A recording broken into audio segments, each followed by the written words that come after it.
it's been a while. I know you're thinking the same. High friends, কি খবৰ? আশা কৰোঁ সকলো ভালে আছে। আজি মই আপোনালোকৰ লগত শ্বেয়াৰ কৰিম মাছ আৰু পালেং শাকৰ এটা ৰেচিপি। আশা কৰোঁ আপোনালোকৰ ভাল লাগিব আৰু যদি মোৰ নিচিনাকৈ খাই ভাল পায় তেন্তে কমেণ্ট কৰি জনাবলৈ নাপাহৰিব।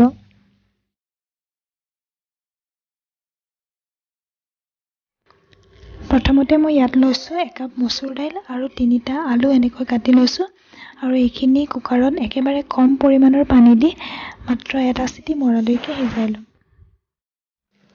মাছখিনি মই নিমখ আৰু হালধি আনি ৰেডি কৰি লৈছোঁ আৰু এতিয়া এইখিনি ফ্ৰাই কৰি ল'ম।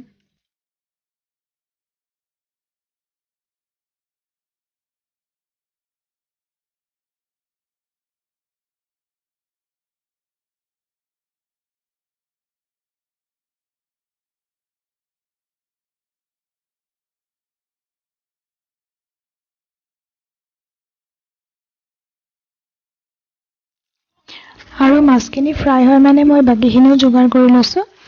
ইয়াত আছে এটা পিঁয়াজ, 4 ফুটা নহৰু, এমুঠি ধনিয়া আৰু এইখিনি হৈছে পালেং আৰু লগত 3টা বিলাহী। আৰু এতিয়া গোটেইখিনি কাটি লওঁ।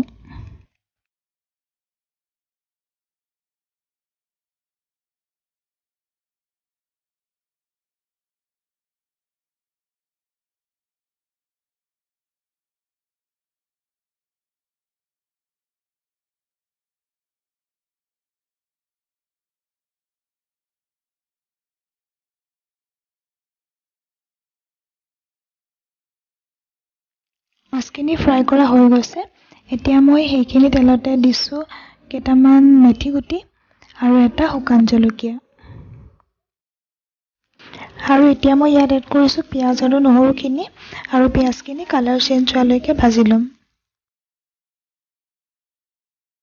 ইয়াত মই কাটি লোৱা বিলাহীখিনি দি দিছোঁ আৰু দিলোঁ প্ৰয়োজন অনুসৰি নিমখ আৰু হালধি। তাৰপিছত বিলাহীখিনি যেতিয়ালৈকে তেল এৰা আৰম্ভ নকৰে তেতিয়ালৈকে আমি ভাজি থাকিব লাগিব।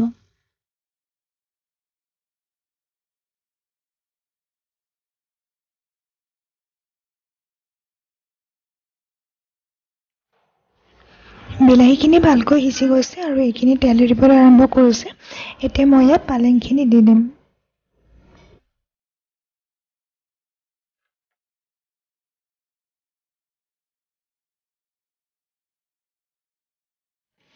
পালেংখিনি অলপ সময় ভজাৰ পিছত ইয়াত এড কৰিম আগতে বইল কৰি থোৱা মচুৰ দাইল আৰু আলুখিনি আৰু তাৰপিছত এইখিনিও অলপ সময় ভাজি সিজিবৰ কাৰণে ঢাকি দিম।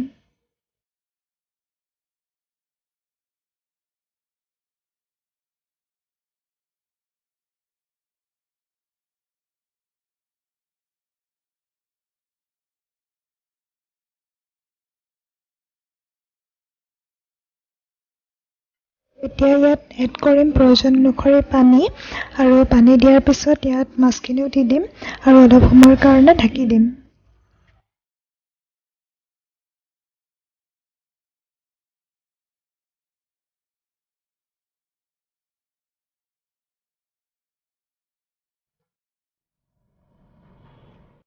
এইখিনি প্ৰায় ৰেডি হৈ গৈছে আৰু একেবাৰে শেষত মই ইয়াত দিছোঁ অকণমান নেমুৰ ৰস।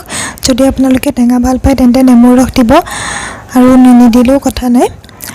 আৰু তাৰপিছত গেছটো বন্ধ কৰি ইয়াত দিছোঁ কেঁচা ধনিয়া।